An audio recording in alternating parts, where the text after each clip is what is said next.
Hello I welcome you all on Unacademy UPSC Hindi channel. आप सभी का स्वागत है दोस्तों। And today we are going to discuss NCERT class sixth is over, class seventh is over. Now we will discuss about class eighth. So class eighth में it is fifth chapter. ये जो chapter है इसका नाम है कोयला और petroleum.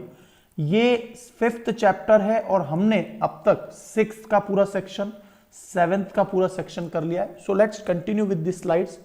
तो देखिए क्लास एट्थ को हम लोग कंप्लीट कर लेंगे जल्द ही, और यहां पर मैं आपको एक कंप्लीट इंसाइट एनसीईआरटीज का दे रहा हूं, सो दैट यदि आप नॉन साइंस बैकग्राउंड के स्टूडेंट भी हैं तो भी आपको आसानी से चीजें एकदम क्लियर होती जाए। यस और नो?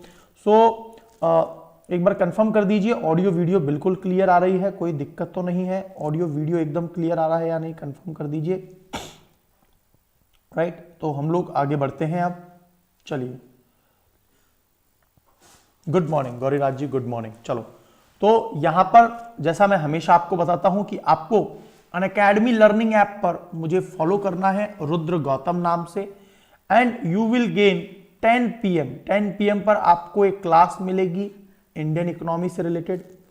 राइट, इसके बाद में यूपीएससी एग्जाम के लिए ही हम लोग एनवायरमेंट एंड इकोलॉजी भी अनअकैडमी लर्निंग ऐप पर पढ़ते हैं। You can again follow me here so that you can watch each and every video of mine. ठीक है, सो एनवायरमेंट एंड इकोलॉजी ये 8 PM पर रेगुलर डेली बेसिस पर क्लास आती है, और Indian polity it will always be at 4 PM। तो दोस्तों 4 PM, 8 PM और 10 PM अनअकैडमी लर्निंग ऐप पर रेगुलरली क्लास देखिए और फॉलो कर लीजिए मुझे, सो दैट आप अभी से एनरोल कर लें। ऑलरेडी क्लासेस शेड्यूल्ड है तो आप यहां पर एनरोल कर लीजिए। सैम सनी थैंक यू, और Faizur Rahman Khan good morning dear, good morning.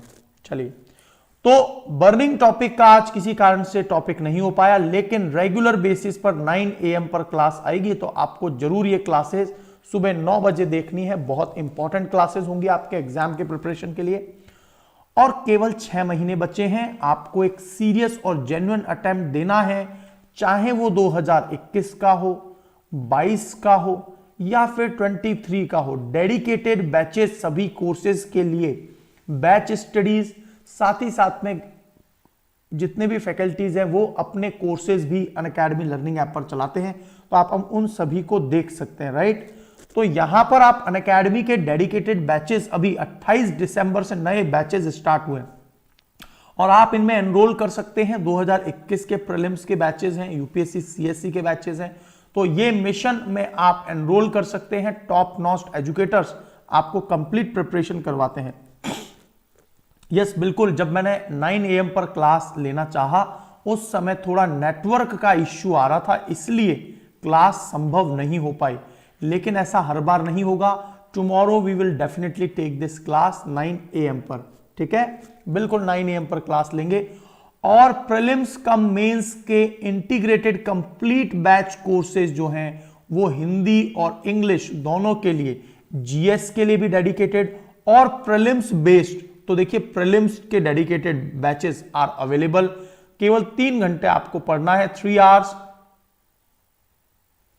है ना, 3 आवर्स आपको पढ़ना है, और उसके अलावा आप अपने मेंस और ऑप्शनल पे फोकस कर सकते हैं। हर्षित श्रीवास्तव सर आज तो सर्दी हो गई, बिल्कुल आपने मेरे टोपे के ऊपर ही कमेंट किया है। आई थिंक सर्दी हो गई है, बिल्कुल कल भी सर्दी हो गई थी, तो उसका विशेष ध्यान रखें आप लोग भी, किसी भी प्रकार की कोताही ना बरतें, वरना एक भी दिन यदि खराब होता है तो एक्चुअल में हम लोग कहीं ना कहीं पीछे हो जाते हैं, बहुत सारे स्टूडेंट्स से। तो even a second is very important and precious for your life. Yes और नो? तो चलिए, लक्ष्य जो है 2021 का 6 महीने का बैच कोर्स हिंदी में भी अवेलेबल है, आप इन सभी में भी एनरोल हो सकते हैं, और यहां पर आप मेरे रेफरल कोड की मदद से मैक्सिमम बेनिफिट प्राप्त कर सकते हैं अनअकैडमी लर्निंग ऐप पर। जो संपूर्ण सिलेबस के साथ शीर्ष एजुकेटर से यहां पर प्रीलिम्स की टेस्ट सीरीज का विश्लेषण होता है, पीडीएफ सामग्री अवेलेबल होती है, इंटरव्यू की तैयारी के साथ, और समर्पित समाशोधन सत्र जो है, मतलब नॉलेज बूस्टर सेशन भी यहां पर होते हैं। इसी प्रकार से इंग्लिश के भी बैचेस अवेलेबल हैं, डेडिकेटेड डाउट क्लियरिंग सेशन वगैरह यहां पर अवेलेबल हैं। प्राइस हाइक होगा आइकॉनिक का, और इसीलिए आप जितना जल्दी हो सके अनअकैडमी का जो फ्लैगशिप प्रोग्राम है दैट इज आइकॉनिक, जिसमें आपको डेडिकेटेड पर्सनल कोच मिलता है, वो आपके आंसर राइटिंग्स का इवैल्यूएशन करता है, हाई इंटेंसिव वर्कशॉप होती हैं, आपके आंसर राइटिंग का करेक्शन, यदि आपको कोई भी सुधार है, आप आंसर राइटिंग में जहां भी मिस्टेक करते हैं, ही और she will rectify your errors. So personally coach मिलता है, साथ ही साथ में प्लस के तो सारे फीचर्स इसमें एडेड हैं ही, मतलब सभी एजुकेटर से आप पढ़ सकते हैं प्लस डेडिकेटेड कोच। तो ये सभी कोर्स आप एनरोल कर सकते हैं आरपी सर 10 की मदद से। ईएमआई फैसिलिटी भी अवेलेबल है, आप इसको जरूर एनरोल कर सकते हैं। और last but not the least that is कि दोस्तों यहां पर आपको जब भी अप्लाई करेंगे मेरा रेफरल कोड सभी कोर्सेज में, राइट, सीधा 10% डिस्काउंट आपको मिल जाता है। तो मेरा जो रेफरल कोड है भारत के जितने भी एग्जाम्स हैं अनअकैडमी लर्निंग ऐप पर, उन सभी पर अप्लाई होता है। तो आज जो हम चैप्टर पढ़ने जा रहे हैं वो है कोल और पेट्रोलियम, मतलब कोयला और पेट्रोलियम, ये चैप्टर हम लोग पढ़ने जा रहे हैं। इससे पहले हम लोग पढ़ें, कुछ ब्रीफ में डिस्कशन देख लेते हैं, कुछ ब्रीफ में डिस्कशन देख लेते हैं। तो चलिए हम लोग सीधा चैप्टर की ओर बढ़ते हैं। यहां पर देखिए कोयला और पेट्रोलियम सबसे ज्यादा इंपॉर्टेंट पार्ट हो गए हैं। Today coal and petroleum became part and parcel of our life, ये हमारे अभिन्न अंग बन चुके हैं और डे टू डे इनकी रिक्वायरमेंट भी बढ़ती जा रही है। मानव इनके अल्टरनेट दूसरे रिसोर्सेज भी खोजने में लगा हुआ है। तो हमारे लिए सबसे पहले बात यह पता होनी चाहिए, दो प्रकार के संसाधनों का आपको पता होना चाहिए। एक तो होता है अक्षय ऊर्जा, अक्षय ऊर्जा का मतलब जो कभी ना समाप्त हो, वो होते हैं renewable energy resources. Renewable Akshay, असीमित मात्रा में उपस्थित हो, अनलिमिटेड अमाउंट, मतलब जो कभी खत्म नहीं होगा, जैसे सूर्य का प्रकाश, जैसे वायु है, लेकिन कुछ पूरी तरह से समाप्त हो जाते हैं, जैसे वन, प्राकृतिक गैस, कोयला, राइट, पेट्रोलियम, वन्य जीव इत्यादि। तो ये सभी पॉइंट याद रखना, जो रिन्यूएबल हैं वो सदा चिरकालिक रहेंगे और नॉन रिन्यूएबल हैं वो टेम्परेरी रहेंगे। नेचुरल गैस भी क्या होगी, नेचुरल गैस भी प्राकृतिक संसाधन है जो एक ना एक दिन समाप्त होगा, कोयला, खनिज तेल जो है, पेट्रोलियम। लेकिन पवन ऊर्जा, सूर्य ऊर्जा, जो समुद्र की टाइडल एनर्जी है, वो सभी परमानेंट रहती है। एकदम क्लियर। चलिए यहां पर हम लोग कुछ और इंपॉर्टेंट बात भी कर लेते हैं जो एग्जाम के लिए बहुत ज्यादा काम की है। कोयला हमारे लिए सबसे ज्यादा इंपॉर्टेंट पिछले कुछ सालों में रहा, लेकिन क्या अभी कोयला इतना इंपॉर्टेंट है? बिल्कुल, आज भी कोयला इंपॉर्टेंट है, क्योंकि जितने भी थर्मल पावर प्लांट्स हैं, all the thermal power plants, जितने भी भारत के, है ना, जितने भी भारत के थर्मल पावर प्लांट हैं, थर्मल पावर प्लांट, वो किस पर आधारित हैं? This all are based on coal, कोयले पर आधारित है। और कोयला एक ऐसा यंत्र है जो पिछले कई सालों में दुनिया के सभी देश कोयले का व्यापक रूप से प्रयोग कर रहे थे, लेकिन जैसे पता चला कोयला जो है सबसे बड़ा पोल्यूटेंट का कारण बन रहा है, और जो हम लोग इलेक्ट्रिसिटी, विद्युत का उत्पादन करते हैं, उससे सबसे ज्यादा कार्बन डाइऑक्साइड, मेथेन इत्यादि निकलती है। तो हमने धीरे धीरे इसका प्रयोग कम करने लग गए, है ना।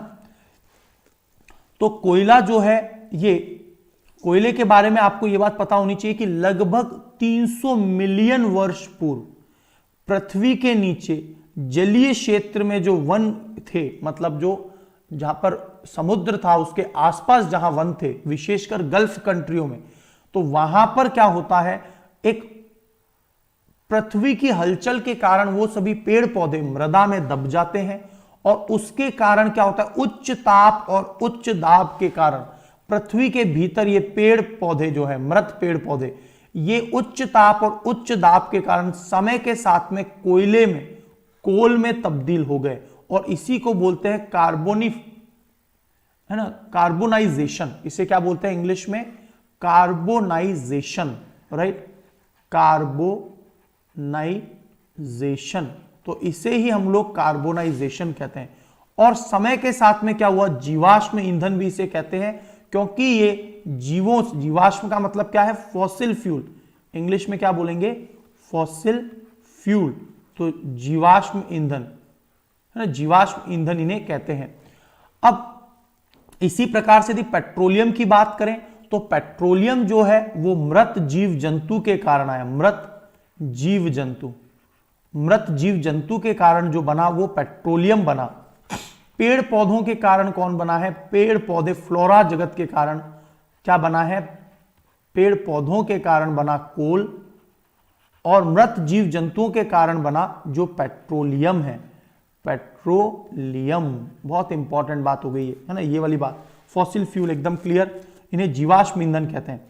और धीरे धीरे क्या हो रहा है, हम लोग व्यापक स्तर पर इनका प्रयोग कर रहे हैं। तो मेरे को आपको 3-4 बातें बहुत इंपॉर्टेंट बतानी थी। सबसे पहले बात आती है कोक, COKE, सबसे ज्यादा इंपॉर्टेंट होता है ये, क्योंकि ये कठोर होता है, सरंध्र, पोरस होता है, पोरेसिटी मतलब छिद्रित होता है, और बहुत काला होता है, और ये कार्बन का सबसे शुद्ध रूप माना जाता है कोक। और इसीलिए हम इसको व्यापक रूप से जो धातुओं का निष्कर्षण, मेटलर्जी ऑफ मेटल, धातुओं के शुद्धिकरण के लिए हम लोग कोक का प्रयोग सबसे ज्यादा करते हैं। तो याद रखना कोक सबसे इंपॉर्टेंट है ना रोल अदा कर रहा है हमारे धातु निष्कर्षण में है ना, और इस्पात वगैरह के निर्माण में, स्टील वगैरह के निर्माण में कोक सबसे ज्यादा मदद कर रहा है। सेकंड बात आती है कोरताल। तो जो कोरताल है वो कंपैरेटिवली जो है खतरनाक भी है, इसकी गंध भी अप्रिय होती है, काला गाढ़े द्रव होता है, 200 पदार्थ से मिलकर यह बना होता है। और देखिए यहां पर आपको एक और चीज दिखाई देगी कि कोरताल प्राप्त उत्पादों का उपयोग प्रारंभिक पदार्थ के रूप में दैनिक जीवन में हम लोग प्रयोग करते हैं, जैसे संश्लेषित कोई कलर बनाना है ना, सिंथेटिक कलर, या फिर मेडिसिन, औषधि के निर्माण में, विस्फोट या सुगंध गंध के लिए, प्लास्टिक पेन, फोटोग्राफिक सामग्री या छत इत्यादि के निर्माण के लिए, ऊपर वाला जो पार्ट है। और सबसे इंपॉर्टेंट बात याद रखना, कोरताल का प्रयोग मौत और अन्य कीड़े, क्योंकि इसकी गंध अप्रिय होती है तो इसकी गंध की मदद से हम लोग क्या करते हैं, जो भी अन्य कीड़े इत्यादि हैं उनको भगाने में इसका प्रयोग करते हैं। तो नेफ्थलीन की गोलियां भी कोरताल से ही प्राप्त होती है। जो आपने नेफ्थलीन सुना होगा ये कोरताल से ही प्राप्त होती है। तो याद रखना कोरताल का क्या प्रयोग है, कोक का प्रयोग करते हैं हम लोग इस्पात या औद्योगिक निर्माण, धातुओं के निष्कर्षण में, जबकि कोरताल का प्रयोग करते हैं हम लोग छत निर्माण में, कीड़ों को भगाने में, नेफ्थलीन को बनाने में, फोटोग्राफिक सामग्री, सुगंधित चीजें और संश्लेषित रंग और औषधि इत्यादि बनाने में करते हैं। एक समय था जब हम लोग कोरताल का प्रयोग, डामर की जो सड़कें होती हैं वो किससे बनती है, कोरताल से। तो आजकल जो पक्की सड़क है, तो कोरताल का मतलब क्या हो गया, जो कोयले वाला भाग है, लेकिन आजकल हम लोग किसका प्रयोग कर रहे हैं पक्की सड़क के लिए, बिटुमिन का। और बिटुमिन किससे प्राप्त होता है दोस्तों, बिटुमिन याद रखना क्रूड ऑयल से प्राप्त होता है, क्रूड ऑयल से। बिटुमिन किससे प्राप्त होता है, क्रूड ऑयल से प्राप्त होता है, ठीक है। तो यहां पर 1 मिनट का समय दीजिए।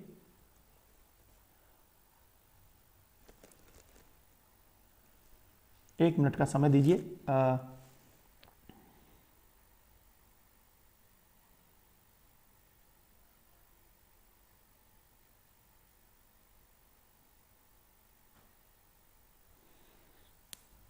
मैं थोड़ा सा क्या हुआ, बिल्कुल बिल्कुल और सर, बिल्कुल और के लिए तो अभी शायद आपको दिख जाएगा जो मैं आपको समझाना चाह रहा था। दोस्तों एक बार फिर से रिपीट कर देता हूं, कहीं पे कोई डाउट है तो अभी क्लियर कर देते हैं। सो कोक जो है दोस्तों, कोक जो है वो सरंध्र होता है, काले रंग का पदार्थ है और लगभग शुद्ध रूप में पाया जाता है कार्बन।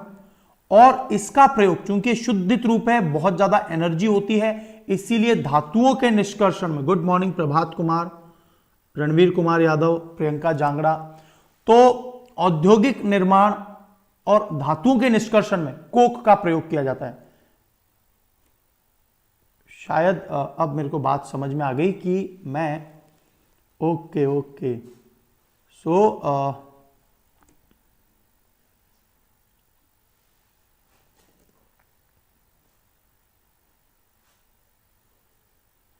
राइट, यहां तक सारी बातें क्लियर है। आगे चलते हैं।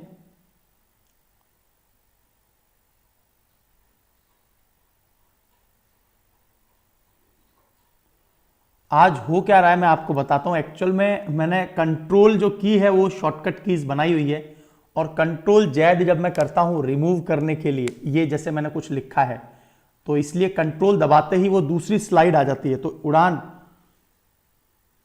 है ना, ठीक है। गुड इवनिंग बोल रहे हैं, गुड मॉर्निंग डियर।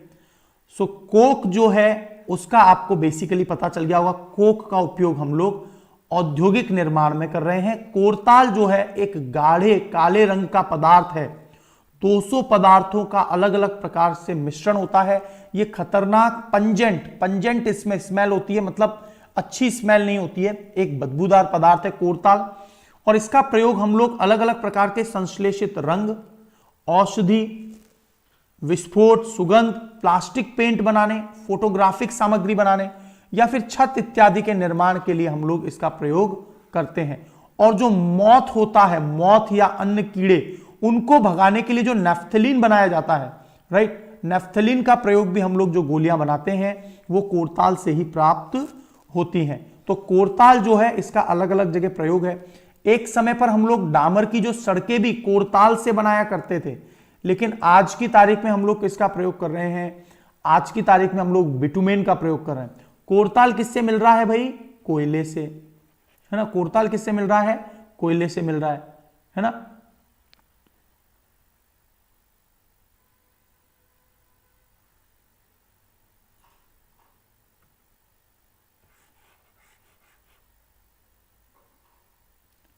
चलिए, इसके बाद आती है बात, तो बिटुमेन क्रूड ऑयल से प्राप्त होता है।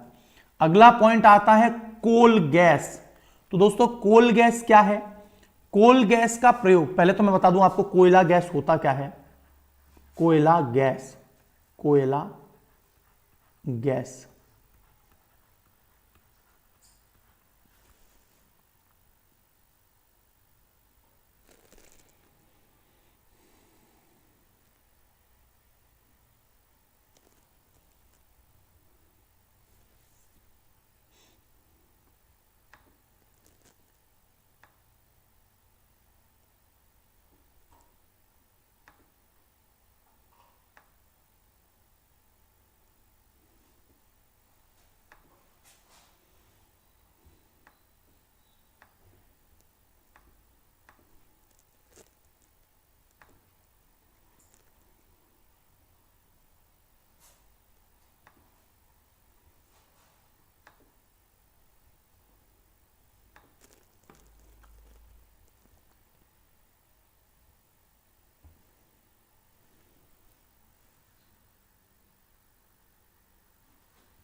चलिए, तो यहां पर हम लोग अब ब्रीफ में देख लेते हैं, अब किसी प्रकार की कोई दिक्कत नहीं आएगी। कोयला, पेट्रोलियम और प्राकृतिक गैस जीवाश्म का ईंधन है। जीवाश्म ईंधन जो फॉसिल फ्यूल होता है, were form from the dead remains of living organism millions year ago. कई कई लाखों साल पहले ये मृत जीवों और पेड़ पौधों से मिलकर बने। जीवाश्म ईंधन समाप्त होने वाले संसाधन है, मतलब जो भी, देखिए एक्चुअल में क्या है कि मैंने जो सेटिंग करी है, सेटिंग का मतलब होता है कि मैं जो स्विच होता हूं विंडोज में, वहां पर क्या हो रहा है, शॉर्टकट कीज काम नहीं कर रही है। तो कुछ मैं आपको समझा नहीं पाऊंगा, ये थोड़ा टेक्निकल काम है जिससे हम लोग पूरा कंट्रोलिंग करते हैं। तो अब आपको दिक्कत नहीं आएगी बिल्कुल भी, ठीक है, अब दिक्कत नहीं आएगी। कोक मैंने आपको बता दिया। कोक क्या है? बहुत शुद्धतम रूप होता है।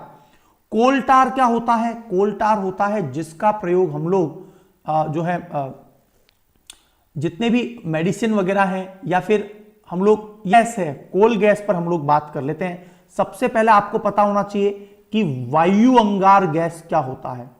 वायु अंगार गैस, यह बात आपको पता होनी चाहिए।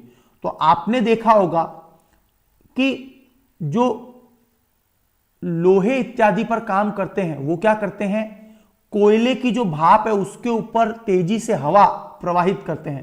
तो रक्त तप्त कोयला होता है, मतलब कार्बन, और उस पर जैसे ही वायु का प्रवाह करते हैं, मतलब वायु में सबसे ज्यादा क्या है, ऑक्सीजन प्लस N2।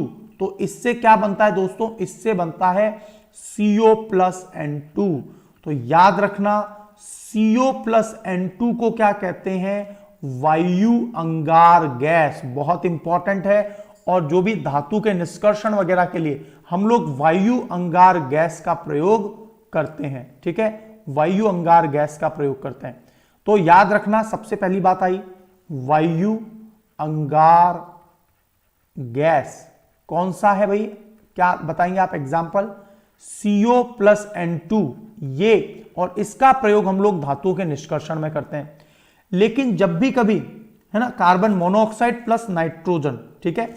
दूसरा पॉइंट आता है भाप अंगार गैस। दूसरा पॉइंट क्या है, भाप अंगार गैस। ये क्या होता है भाप अंगार गैस, मतलब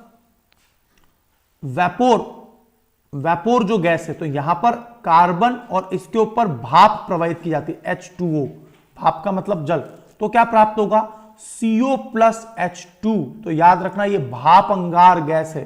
भाप अंगार गैस का प्रयोग हम लोग करते हैं कांच इत्यादि के बनाने पर। तो भाप अंगार गैस कौन सी है, CO प्लस H2। लेकिन जैसे इसमें मीथेन और जुड़ जाता है CH4, तो ये कोल गैस बन जाती है, कोयला गैस। तो याद रखना आपको एक फॉर्मूला पूछा जा सकता है, वायु अंगार गैस का मतलब क्या है, CO प्लस N2। भाप अंगार गैस का फॉर्मूला क्या है, CO प्लस H2।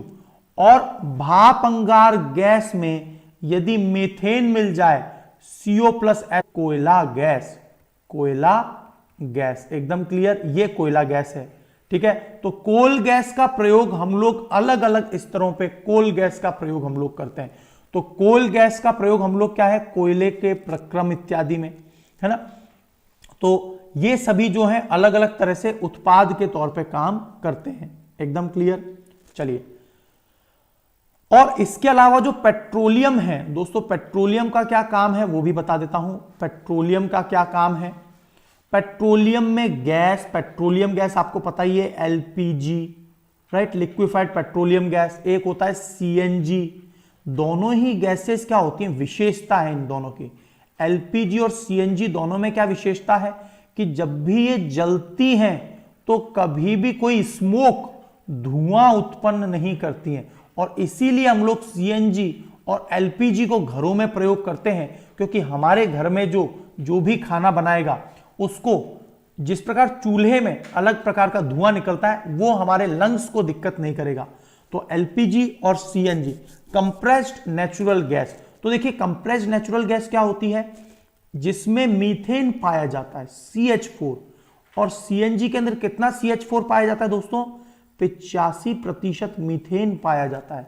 LPG के अंदर क्या पाया जाता है, यहां पर आपको याद रखना है ब्यूटेन, ब्यूटेन, आइसोब्यूटेन और प्रोपेन। तो यहां पर जो है ब्यूटेन वगैरह की मात्रा लगभग 80% होती है। लेकिन यदि मैं बात करूं बायोगैस की, बायोगैस, इसमें कितना प्रतिशत मीथेन होता है, याद रखना 60% ही। तो CNG जो है उसमें मीथेन है। अब आप देखिए, जब मीथेन जलेगा, एक कार्बन है तो एक कार्बन डाइऑक्साइड निकालेगा। लेकिन ब्यूटेन कितने कार्बन का बना होता है, 4 कार्बन का। तो एक बार जलने पर कितने कार्बन डाइऑक्साइड निकालेगा, 4 निकालेगा। और इसीलिए जो कंप्रेस्ड नेचुरल गैस है CNG ज्यादा फायदेमंद है, और ये पॉल्यूटेंट भी कम है। खाना बनाने वाली गैस में प्रभात कुमार पूछ रहे हैं कि क्या मिलाया जाता है, कैप्टेन मिलाया जाता है ना, क्या मिलाया जाता है, मिथाइल मरकैप्टेन, मिथाइल मरकैप्टेन, है ना, मिथाइल मरकैप्टेन मिलाया जाता है खाने वाली गैस में।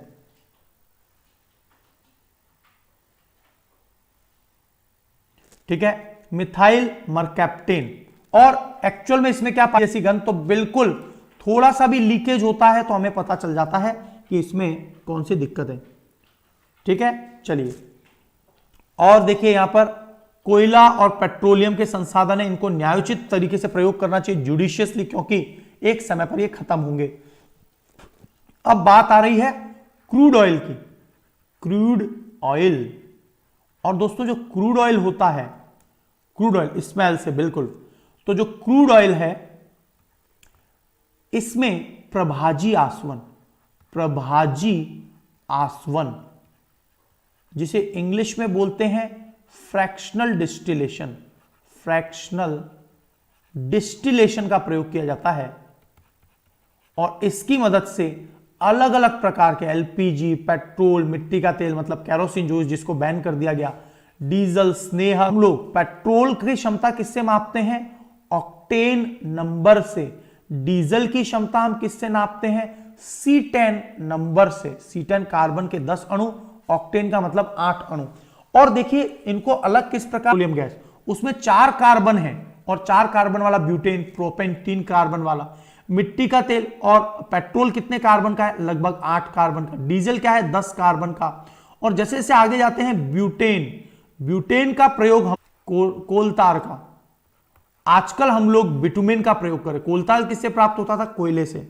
एकदम क्लियर है, एकदम क्लियर है, चलिए, है ना।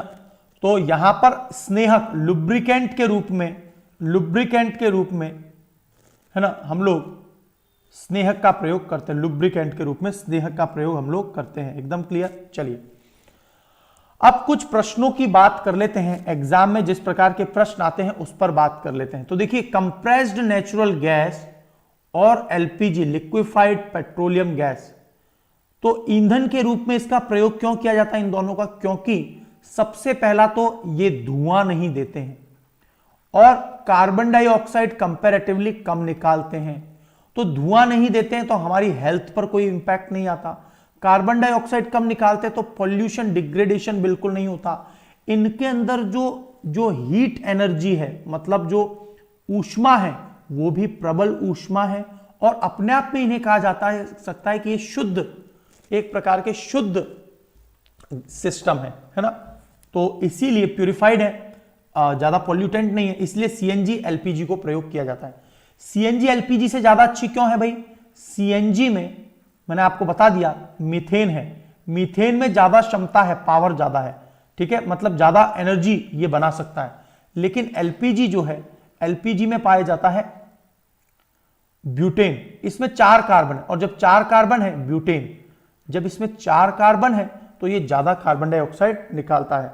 तो पोल्यूशन कंट्रोल के लिए ही हमने पिछले दिनों में क्या लगा दिया, आपको पता ही होगा, पिछले दिनों में हमने क्या लगा दिया, सीएनजी की बसेज इत्यादि को चलाया है, राइट। तो पेट्रोलियम का कौन सा उत्पाद सड़क निर्माण हेतु उपयोग किया जाता है?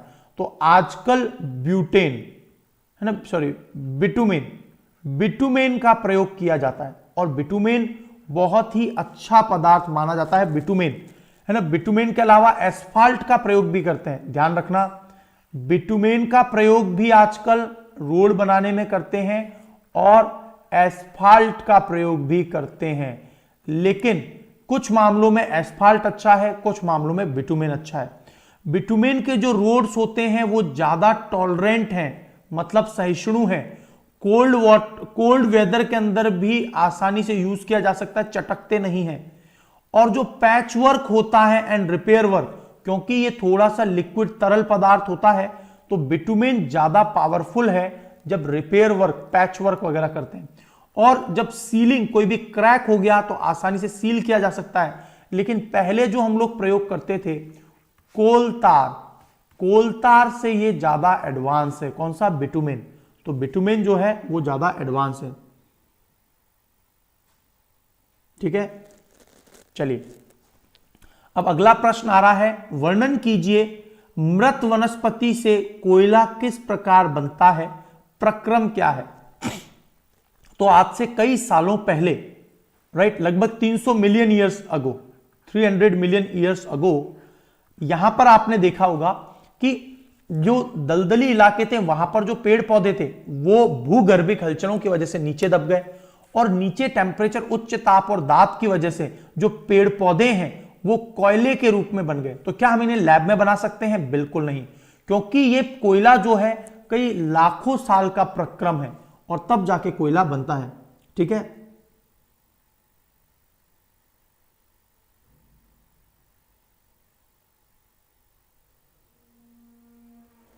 ना। चलिए अगला पॉइंट है तो यहां पर आपसे पूछा है कि ये जीवाश्म ईंधन है, कौन कौन से बताएंगे? कोयला, coal and petroleum. Coal and petroleum ये बिल्कुल जीवाश्म ईंधन है, पहला पॉइंट क्लियर।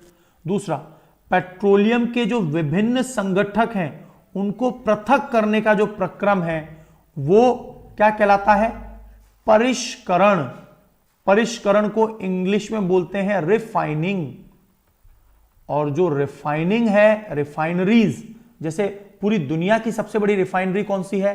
जामनगर की रिफाइनरी, जामनगर। तो जामनगर रिफाइनरी में कौन सा प्रोसेस होता है? याद रखना, प्रभाजी आसवन। प्रभाजी आसवन क्या होता है? Fractional distillation. ठीक है, चलिए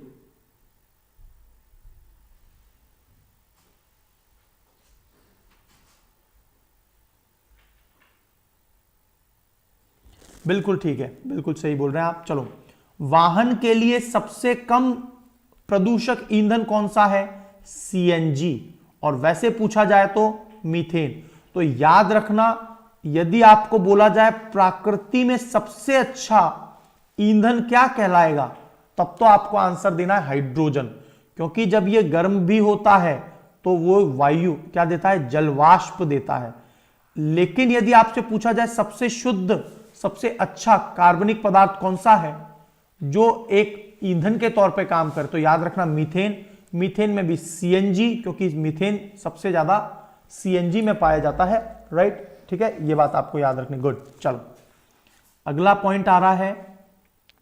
अगला पॉइंट है, जीवाश्म ईंधन प्रयोगशाला में बनाए जा सकते हैं क्या? बिल्कुल भी नहीं बनाए जा सकते, असत्य कथन है, नहीं बनाए जा सकते, राइट? पेट्रोल की अपेक्षा सीएनजी अधिक प्रदूषण करता है? नहीं भाई, सीएनजी तो कम करता है, तो यहां पर यह भी असत्य है। कोक कार्बन का लगभग शुद्धतम रूप है? बिल्कुल, कोक सबसे शुद्धतम रूप है और उसका प्रयोग हम लोग धातु के निष्कर्षण, मेटलर्जी इत्यादि में कर रहे हैं, सत्य वचन है, बिल्कुल, है ना? कोरताल विभिन्न पदार्थों का मिश्रण है क्या? बिल्कुल, अलग अलग प्रकार के 200 पदार्थों का मिश्रण है कोरताल, और इसका प्रयोग हम लोग औषधियों के निर्माण में, पेंट बनाने में, है ना, दवाइयों के निर्माण में, नेफ्थलीन जो कीट और मौत को भगाने के लिए कोरताल का प्रयोग करते हैं, यह भी बिल्कुल सही है। मिट्टी का तेल जीवाश्म ईंधन नहीं है भाई, जो भी कोयला है और जो भी पेट्रोलियम है और इसके जो सह उत्पाद हैं वो सभी जीवाश्म ईंधन ही है। तो पेट्रोलियम किससे मिलकर बना है? जो मृत जीव जंतु। कोयला किससे बना है? जो प्लांट्स हैं उससे मिलकर बना है। एकदम क्लियर। चलिए आगे चलें। चलिए समझाइए कि जीवाश्म ईंधन समाप्त होने वाले प्राकृतिक संसाधन क्यों हैं। देखिए, ये जीवाश्म ईंधन पेट्रोल और कोयला एक समय पर समाप्त होंगे क्योंकि ये लिमिटेड अमाउंट में ही धरातल में स्थित है। जो आज से कई मिलियन ईयर पूर्व जो ये दबे थे, तो ऐसा नहीं है कि ये बहुत अनंत संख्या में है, ये लिमिटेड अमाउंट में है और आने वाले कुछ 100-200 साल ही हम इनका दोहन कर पाएंगे। और इसीलिए हम लोग अल्टरनेट चीजों का प्रयोग कर रहे हैं, जैसे शेल गैस जो अमेरिका ने खोजी। शेल गैस अब अमेरिका में निकाली जाती है ना। इसके अलावा मीथेन के क्लैथरेट खोजे जा रहे हैं। क्लैथरेट, मीथेन क्लैथरेट, तो मीथेन खोजा जा रहा है, मीथेन क्लैथरेट।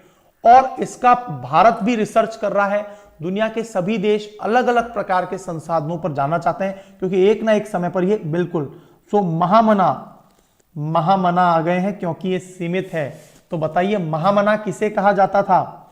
और उनकी अभी हाल ही में, है ना, जन्म तिथि भी गई है, महामना, because we use them more amount and they are limited. बिल्कुल सही बात है, बिल्कुल सही बोल रहे हैं। कोक के अभिलक्षणों और उपयोगों का वर्णन, बिल्कुल इसका प्रयोग कहां पर होता है? कोक का धातु के निष्कर्षण इत्यादि में। और कोक की विशेषता क्या है? काले रंग का है, बहुत डार्क ब्लैक है, पोरस है और साथ ही साथ में कार्बन का बिल्कुल शुद्धतम रूप है। पेट्रोलियम का प्रक्रम भी बिल्कुल सेम है। यहां पर पेड़ पौधों की जगह किसका निर्माण हुआ था?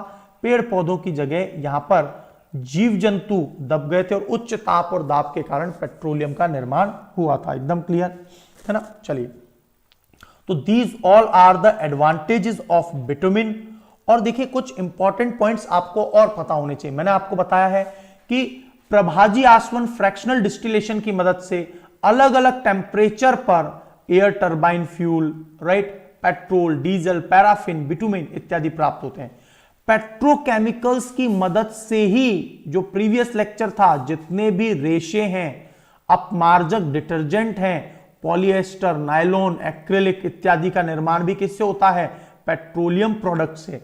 तो पेट्रोलियम प्रोडक्ट्स ऐसा नहीं है कि एक चीज, ये मल्टीपल चीजें बनाते हैं और उनको हम अलग अलग डायमेंशंस में प्रयोग करते हैं। तो देख लीजिए आप, फाइबर का निर्माण भी होता है, प्लास्टिक का निर्माण भी होता है, एलपीजी गैस भी मिल रहा है, सीएनजी भी मिल रहा है, साथ ही साथ में पेट्रोल, डीजल और बिटुमेन हम लोग यूज कर रहे हैं पक्की सड़कें और एडवांस सड़कों को बनाने में। बिल्कुल, मदन मोहन मालवीय जी, वेरी गुड, है ना। अब विश्व में जो पहला तेल का कुआं खोजा गया था, बनाया, वो पेंसिल्वेनिया अमेरिका में 1859 में ड्रिल करके किया गया।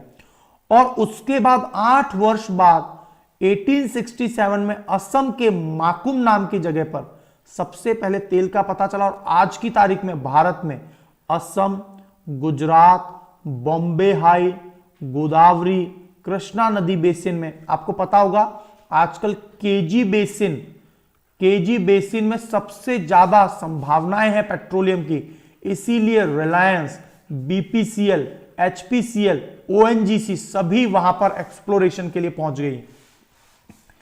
अभी तक भारत में सबसे ज्यादा जो पेट्रोल उत्पादित होता है वो बॉम्बे हाई से निकलता है और राजस्थान अब सेकंड इस नंबर पे आ गया है पेट्रोल के उत्पादन में। आपको कुछ नाम भी याद रखने हैं, भाग्यम, ऐश्वर्या, मंगला, और आपको यह भी याद आ रहा होगा एक कंपनी का नाम है कैन इंडिया, है ना, CAIRN, कैन इंडिया। इस कंपनी के द्वारा ये सभी तेलों की खुदाई राजस्थान में हुई थी, भाग्यम, ऐश्वर्या और मंगला। लेकिन आज की तारीख में कैन को भारत से जाना पड़ा और उसका आपको पता है लगभग भारत को 10,000 करोड़ रुपए चुकाना है, क्योंकि भारत इंटरनेशनल आर्बिट्रेशन जो कोर्ट है वहां पर, है ना, फैसला पे भारत हार गया। और इसीलिए भारत जो है, हमेशा से एक चीज देखी गई है कि जो बाहर की कंपनीज है वो कम निवेश में इंटरेस्ट दिखाती है, क्योंकि भारत की इस प्रकार की पॉलिसीज ये आकर्षक पॉलिसीज नहीं कहलाती हैं। यस और नो? चलिए, तो आपको ये भी पता चल गया, असम के माकुम, डिब्रूगढ़ वगैरह ये सब आपको पता ही है, और बॉम्बे हाई गुजरात में और राजस्थान में, और अब केजी बेसिन, है ना, गोदावरी और कृष्णा बेसिन के अंदर भी ये पाए जाते हैं। चलिए, लंदन में 1810 में, न्यूयॉर्क में 1820 के आसपास कोयले गैस का उपयोग प्रथम बार सड़कों की रोशनी के लिए किया गया था। तो दोस्तों, कोयला गैस है क्या? मैंने आपको बहुत अच्छे से एक्सप्लेन किया था। सबसे पहले याद रखना वायु अंगार गैस। वायु अंगार गैस कौन सी है भाई? वायु अंगार गैस होती है CO+N2, क्योंकि वायु में सबसे ज्यादा क्या है? नाइट्रोजन है। भाप अंगार गैस क्या होती है? भाप अंगार गैस वो होती है CO+H2, ये भाप अंगार गैस है। और जैसे ही हम लोग बात करते हैं, राइट, जैसे ही हम लोग बात करते हैं कोयला गैस की, तो कोयले गैस में याद रखना भाप अंगार गैस का फॉर्मूला क्या बताया? CO+H2, है ना, CO+H2। तो CO+H2 plus methane CH4, right. तो ये जो है कोयला गैस है, जिसका प्रयोग हम लोग अलग अलग प्रकार के जो धातु निष्कर्षण है या फिर उच्च ऊष्मा की आवश्यकता है, जहां पर भी धातु के निष्कर्षण में, वहां सभी जगह हम लोग कोयला गैस का प्रयोग करते हैं। और इसका प्रयोग सड़क की रोशनी के लिए भी किया जाता है। तो आजकल जो पक्की सड़कें हैं उसमें कोरताल के स्थान पर पेट्रोलियम का उत्पाद बिटुमेन का प्रयोग किया जाता है। ये मैं आपको बहुत बार बता चुका हूं, ठीक है। तो आपको ब्रीफ में सारी बातें क्लियर हो गई होंगी। तो ये सभी प्राकृतिक संसाधन हैं, हमारी मूलभूत आवश्यकताओं की पूर्ति करते हैं, सीमित मात्रा में है, लिमिटेड है, इसीलिए नॉन रिन्यूएबल, अनवीकरणीय संसाधन कहे जाते हैं इन्हें। लेकिन पिछले कई सालों से हमने जितना इनका प्रयोग किया है उसके कारण पूरे प्रकृति में कार्बन डाइऑक्साइड की मात्रा बहुत ज्यादा लगातार बढ़ती जा रही है और इसी एंथ्रोपोजेनिक एक्टिविटी के कारण ग्लोबल वार्मिंग भी बढ़ता जा रहा है। तो हमें आवश्यकता है कि हम लोग क्लीन एनर्जी का प्रयोग करें और पेट्रोकेमिकल में भी जो सबसे क्लीन एनर्जी की बात करते हैं तो क्लीन एनर्जी सबसे ज्यादा मानी जाती है कौन सी? सीएनजी और उसके बाद एलपीजी, है ना। सीएनजी क्यों? मीथेन अवेलेबल है। तो नेचर में प्राकृतिक संसाधन जो है ये सब सीमित है, मानवीय गतिविधियां के कारण ये समाप्त होते जा रहे हैं। These are exhaustible natural resources, एक समय पर ये खत्म होंगे। तो देखिए एग्जॉस्टिबल नेचुरल रिसोर्सेज कौन से? फॉरेस्ट, वाइल्ड लाइफ, मिनरल, कोल, पेट्रोलियम, नेचुरल गैस, है ना। डिगबोई में है क्या? बिल्कुल डिगबोई में भी है, डिब्रूगढ़ में भी है, बिल्कुल डिगबोई, डिब्रूगढ़ सभी जगह अवेलेबल है। माकुम पहला जगह था भारत में जहां पर तेल का कुआं 1867 में खोजा गया था। सबसे पहले पेंसिल्वेनिया, अब तो अमेरिका ने शेल गैस के और जो है मेथेन क्लैथरेट वगैरह, है ना। चलिए, so good morning Harshita Chaudhary, good morning सभी को। चलिए, तो यहां तक सारी बातें क्लियर हो गई होंगी। अगला पॉइंट आ रहा है, कोयला पत्थर की तरह सख्त होता है, ब्लैक रंग का होता है और यहां पर मृत वनस्पतियों से ही कोयला बना है। ये सारे पॉइंट्स आपको एकदम क्लियर हो गए होंगे। कार्बन डाइऑक्साइड निकालते हैं और कोक जो है वो धातु के निष्कर्षण में, ये लाइन आपके लिए बहुत इंपॉर्टेंट है, धातुओं के निष्कर्षण में छिद्रपूर्ण, कठोर और काला पदार्थ होता है कोक। जो कोरताल है वो अप्रिय गंध का काला मोटा गाढ़ा तरल पदार्थ होता है, 200 अलग अलग प्रकार के पदार्थों से बना होता है और ये सिंथेटिक ड्राई ड्रग्स, विस्फोटक, है ना, विस्फोटक मतलब एक्सप्लोसिव इत्यादि और इत्र को बनाने में भी कोरताल का प्रयोग किया जाता है, नैफ्थलीन वगैरह के लिए भी। और बिटुमिन जो कि पेट्रोलियम का उत्पाद है उससे मिलकर आजकल सड़क को धातु, तो यहां पर कोरताल मेल्टिंग द रोड, और ये बहुत हाई क्वालिटी के रोड होते हैं जो बिटुमिन से बने होते हैं या फिर एस्फाल्ट से बने होते हैं। पहले के जो हम लोग यूज किया करते थे वो कोल तार से उपयोग किया करते थे, पहले के रोड्स जो है वो कोल तार से बने होते थे। बिटुमिन वाले रोड ज्यादा टॉलरेंट है, रेजिस्टिव है, पैचवर्क भी आसानी से किया जाता है इन पर, ठीक है, तो इसीलिए बिटुमिन के रोड्स ज्यादा अच्छे हैं, राइट। पहली बार कोयला गैस आपको सभी को याद हो गया होगा, CO plus H2 plus methane. और एक और बात बता दूं दोस्तों मैं आपको, यहां पे आपने सभी ने एक नाम सुना होगा, सेफ्टी लैंप। कितनों ने सुना है? Safety lamp. सेफ्टी लैंप क्या होता है? देखिए, जब भी कोयले की खदानों में खुदाई की जाती है तो कोयला, मान लीजिए कोयला ये यहां पर पूरी खदान है ना, सिंगरौली की जो कोयले की खदान है मध्य प्रदेश में, वो बहुत लंबी, लेंथ में बहुत ज्यादा है। कोयले की खदानें दो प्रकार की होती हैं, एक तो खदानों को नीचे इस तरह से खोदा जाता है, एक होता है खदानें जो है ना इस तरह से पैरेलल चल रही हैं सतह के साथ में, तो सिंगरौली वाली सतह के साथ में पैरेलल चल रही है। तो जब भी हम लोग खुदाई करते हैं, कोयला मान लीजिए आने ही वाला है, तो कोयला यहां पर क्या होता है, CO प्लस H2 ऑलरेडी बना होता है और मीथेन के संपर्क में आते ही ये कोयला गैस जो है वो विस्फोट करती है और जो खुदाई करने वाले वहां पर श्रमिक हैं, इतना तेज विस्फोट होता है कि वो सभी उस खुदाई करते समय ऊपर की पूरी मृदा उनके ऊपर मिट्टी गिर जाती है और वो उनकी मृत्यु हो जाती है गुफाओं के अंदर, जो अंदर की तरफ ड्रिल किया जाता है। और इसी से बचने के लिए सेफ्टी लैंप का प्रयोग किया जाता है ना, ठीक है। हाइड्रोजन को बिल्कुल फ्यूचर गैस कहा जा रहा है और हाइड्रोजन का प्रयोग करके, राइट, हाइड्रोजन का प्रयोग करके जर्मनी जो देश है, जर्मनी देश जो है हाइड्रोजन का प्रयोग करके इन्होंने पहली ट्रेन भी निकाल दी। तो भविष्य में हम लोग, लेकिन हाइड्रोजन की दिक्कत क्या है, हाइड्रोजन क्या है, एक तरह से फैली हुई गैस है। फैली हुई क्यों है? क्योंकि बहुत हल्की है, दूर दूर कण है, तो इसीलिए हाइड्रोजन को हमें -253 डिग्री सेंटीग्रेड पर लिक्विफाइड करना पड़ता है, लिक्विफाइड। और जब ये तरलीकृत हो जाएगा तब इसको सिलेंडर्स में रखा जाएगा। तो ये लिक्विफिकेशन प्रोसेस जो है ना वो बड़ा कॉस्टली है क्रायोजेनिक्स में, और इसीलिए क्या है, हाइड्रोजन के बिल्कुल आसान उपलब्धता और आसानी से प्रयोग नहीं हो पा रहा है। तो ये सारे बात एकदम क्लियर हो गए आपको, है ना। तो लाखों वर्षों से पेट्रोलियम, प्राकृतिक गैस इत्यादि ये उच्च दबाव और मृत जीव के कारण प्राकृतिक गैस में बदलता जा रहा है। ठीक है, चलिए पेंसिल्वेनिया का मैंने कुआं आपको बिल्कुल बता दिया है। भारत में तेल असम, गुजरात, मुंबई, गोदावरी इत्यादि में, और पेट्रोलियम एक डार्क लिक्विड है, अनप्लीजेंट ओडोर होती है और इसे शोधित किया जाता है और अलग अलग प्रकार के उत्पाद निकाले जाते हैं। और many useful substances are obtained from petroleum and natural gases are termed as petrochemicals. तो प्राकृतिक गैस से प्राप्त हाइड्रोजन गैस का उपयोग उर्वरकों के उत्पादन में, यह बहुत इंपॉर्टेंट बात है। देखिए प्राकृतिक गैस जो होती है, नेचुरल गैस, उससे जो हाइड्रोजन गैस बन रही है उसका प्रयोग हम लोग फर्टिलाइजर्स में करते हैं, उर्वरकों के निर्माण में करते हैं। यह एक इंपॉर्टेंट बात है। पेट्रोलियम को परिष्कृत करके petrol, diesel, kerosene, paraffin, bitumen, चिकनाई तेल, लुब्रिकेंट, है ना, स्नेहक का भी निर्माण किया जाता है। और पेट्रोलियम को हम लोग काला सोना, ब्लैक गोल्ड भी कहते हैं। सीएनजी को उच्च दाब के अंदर रखकर और फिर हम लोग इसको सीएनजी का प्रयोग करते हैं। सीएनजी से चलने वाले वाहन कम प्रदूषण होता है इनसे, और इसीलिए पूरे भारतवर्ष में इनका प्रयोग किया जा रहा है।